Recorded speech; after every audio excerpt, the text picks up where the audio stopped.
Hello, kumusta? This is your Simply Wheeler and welcome back to my YouTube channel. So today I will be reviewing this Toshi 5G CPE modem na nabili ko sa Lazada. Yung link ng store is ilagay ko lang sa comment section down below. So ito talaga yung hinahanap kong modem na pwedeng di kuryente, pwede ding di baterya. So pag brown out yung internet experience mo is hindi ma-interrupt dahil di baterya. Aside from being the baterya, meron siyang dalawang lagayan ng SIM card. Kung walang network sa Globe at meron sa Smart, then pwede din siya. Pag merong network ang Globe at wala ang Smart, then pwede din siya dahil it switch automatically na para walang aberya sa inyong internet browsing experience. So, this modem is not overheating. So kahit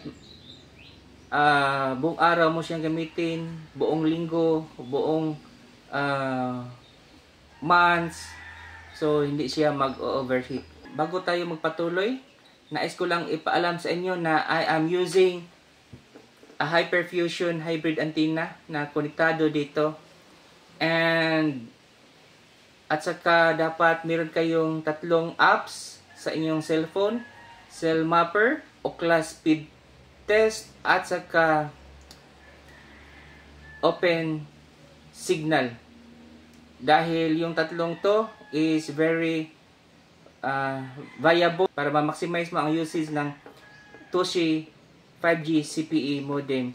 I know yung tatlong ito na apps is alam nyo na, but maybe meron kayong hindi alam at yan yung ipaalam ko sa inyo. Para ma-maximize mo talaga yung gamit ng 5G CPE modem, dapat alam nyo yung 5G SA at saka 5G NSA. So yung 5G SA, it means stand-alone. So meaning, independent siya na 5G. Pero yung 5G NSA, it means non-stand-alone. Yung 5G NSA, ang ibig sabihin nun is nanghihiram lang yung 5G signal galing sa 4G signal para ma-boost yung signal niya as 5G. So sa isang tower nandoon ang 4G LTE at saka ang 5G. So yung 4G LTE nagbibigay signal to 5G para ma-boost ng 5G yung signal niya na makukuha natin galing sa ating cellphone. Okay? Para malaman niyo kung anong signal na meron kayo, it is a 5G NSA ba or 5G SA ba? So you need to have a cell mapper. So sa cell mapper, hanapin mo lang doon sa cell mapper yung filter. Then click mo yung filter. Pagkatapos,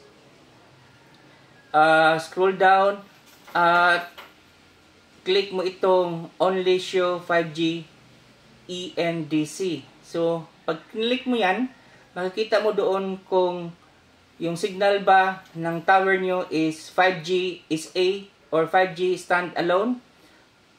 Kung wala, doon kayo sa 5G NSA. Dahil sure ako na yung signal na meron tayo is nakakabit na doon ang 5G signal sa 4G LTE tower. Kung alam niyo na kung anong 5G signal na meron kayo, so punta kayo sa admin ng 5G CPE modem nyo at hanapin mo lang yung signal setting. So sa signal setting, huwag ilagay ang auto. Hanapin mo ang NR 5G NSA only. Pag ang nakita inyong signal is non-stand-alone. Pero pag stand-alone, then click the NRG 5G SA only. Toledo City, kung saan ako nakatira, is not in the Smart 5G list. Ang meron lang ditong Smart 5G list is in Balamban, which is my neighboring municipality. And from Toledo City to Balamban, meron siyang 15 km.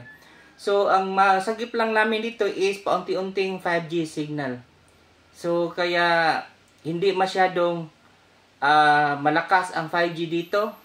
Pero pag lumakas naman, with this Toshi 5G modem, na-maximize ko yung speed ng 5G. Makikita nga sa Ookla speed test kung gaano kaliit ang 5G coverage na masagip namin dito sa Talavera, Toledo City. So alam niyo na kung ano ang 5G network na meron kayo. So ang dapat niyo nang malaman is ano ang bandwidth ng network na meron kayo. So most likely ang bandwidth na meron kayo is 1, 3, 28, 41 at saka 48. So dito sa amin, yung cell tower namin is nasa likod lang namin. Ang bandwidth niya is 1, 3 at saka 28.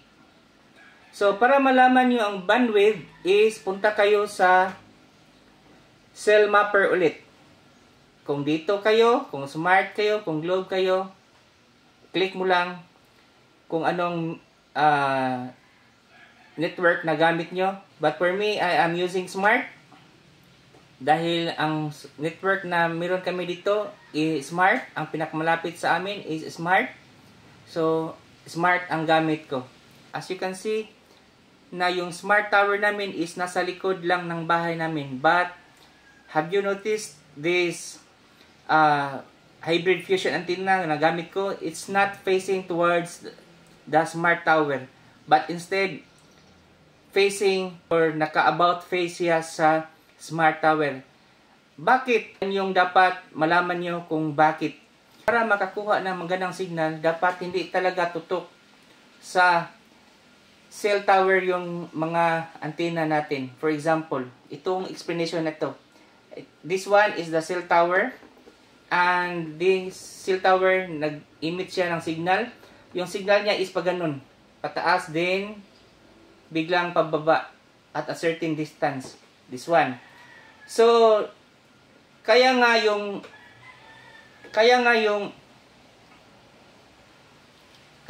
antenna ko is, for example, this is the antenna. For example, this is the antenna.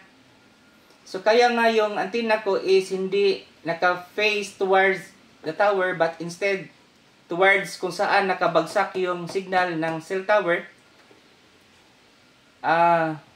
Dahil nandoon yung signal strength na kailangan natin para ma-maximize natin ang paggamit ng 5G antenna natin. So, paano malalaman mo? Paano malalaman kung saan bumagsak yung pinaka malakas na signal ng cell tower? So, balik tayo. Punta tayo sa open signal. Then, punta tayo sa my arrow or location or GPS location. Parang ganon. At click natin ang cell towers. Ito yung location ko na naka-blue. At sa gilid niyan is my cell tower. As you can see, walang cell tower na nag-pop up dyan. But instead, it is facing towards the other cell tower. But that is not the cell tower.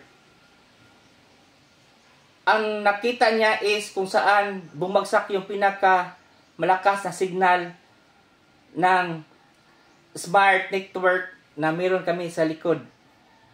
And then, yan yung nakakonect ang 5G CPE modem na ito doon sa pinaka malakas na binagsakan ng signal ng smart network na nasa likod namin. At makikita din yan sa cell mapper kung saan bumagsak ang pinakamalakas ng signal ng tower na meron kami dito, specifically smart tower. So punta tayo sa cell mapper. So I'm here in Talavera, Toledo City, at ito yung cell tower na meron kami. It is a cell tower, smart cell tower na merong bands 1, 3 at saka 28. Na-click mo itong cell tower icon, makikita mo dito kung saan bumagsak yung pinaka malakas na signal strength niya. Okay? Kita mo? And bumagsak siya dito na mayroong green.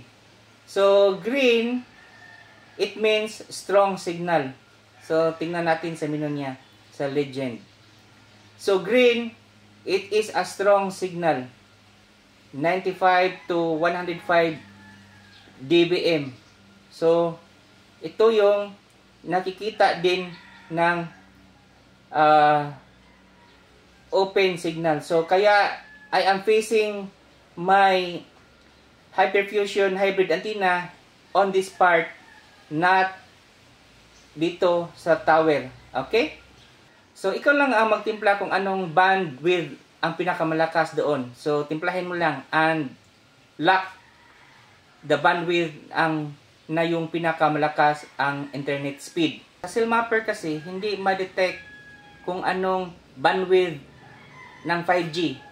Ang ma-detect niya is only 4G LTE. So, in your 5G admin, punta kayo sa ilock nyo lang ang bandwidth ng 5G to 28, 41, and 78.